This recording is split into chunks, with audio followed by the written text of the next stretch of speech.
In terms of how I handled the brand management, like I said, because I didn't involve a manager in the process, I had to take on a lot of the design work and implementation myself. And so this was a rough picture of how I did it. I wanted everything to flow from my website because ultimately I wanted everyone to know that I had a website.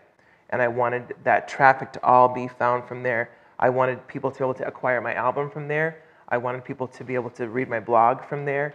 I wanted people to be able to access my social platforms from my web. Because the social platforms, because they're so familiar, people gravitate towards those more instantaneously, I guess. So I wanted people to know that I had a web and that they could get to my social platforms from there. So I started everything from my web, and then it went to socials, depending on what it was. So if I was launching a blog, obviously I would share that blog from the web on Facebook and Twitter and Instagram first. If I was launching a video, I would post it onto YouTube first and then hyperlink it to my web page and then share it socially. So there was kind of a different workflow of how I chose to post things depending on the medium of the post. Does that make sense to you? So in terms of how I laid it out, I started with the web, then I went to socials, and then I put it towards word of mouth. And I've learned that the electronic digital branding presence is absolutely essential. But it does not replace word of mouth, personal interaction and invitation. It just doesn't. It only enhances that. Because what I found is that a lot of people at the end of the day knew that I was doing something and that I had a project out, but they were disconnected when I would say, hey, like, have you thought about coming to the concert?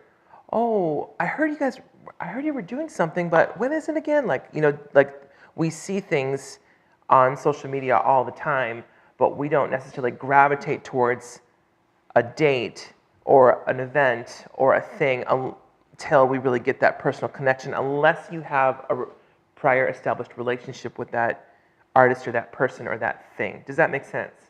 Like, it's just kind of a natural thing that I had to learn kind of the hard way, because I was trying really hard to get a lot of advertising basically out on social media, but I was realizing that it was only going so far and that people were getting disconnected from it. So I had to really reach out to individuals and follow up with invitations that I was giving. And that ended up being a very, very helpful thing.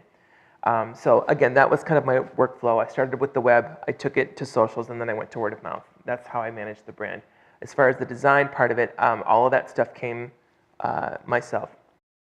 So this is a graphic of the tour poster that I made. This is kind of a collection of all of the dates of the tour and what it looked like itself.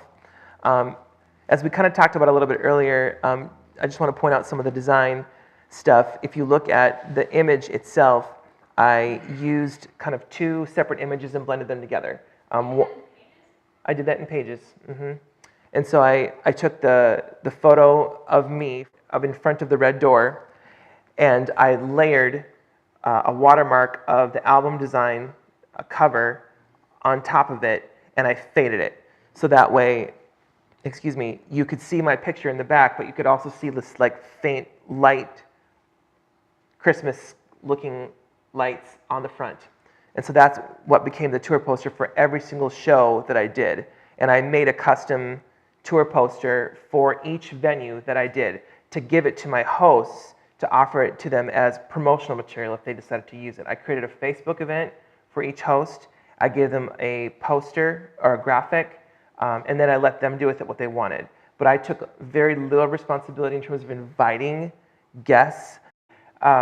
With house shows, I put the responsibility for inviting guests on the host. And that worked out really, really well, because then it was the kind of thing where they felt the freedom to invite who they wanted to, rather than just have it be some kind of open call that like they didn't know who was going to show up at their house, you know, kind of a thing. So I put the responsibility of inviting guests on the hosts themselves, and then the churches was through relationship.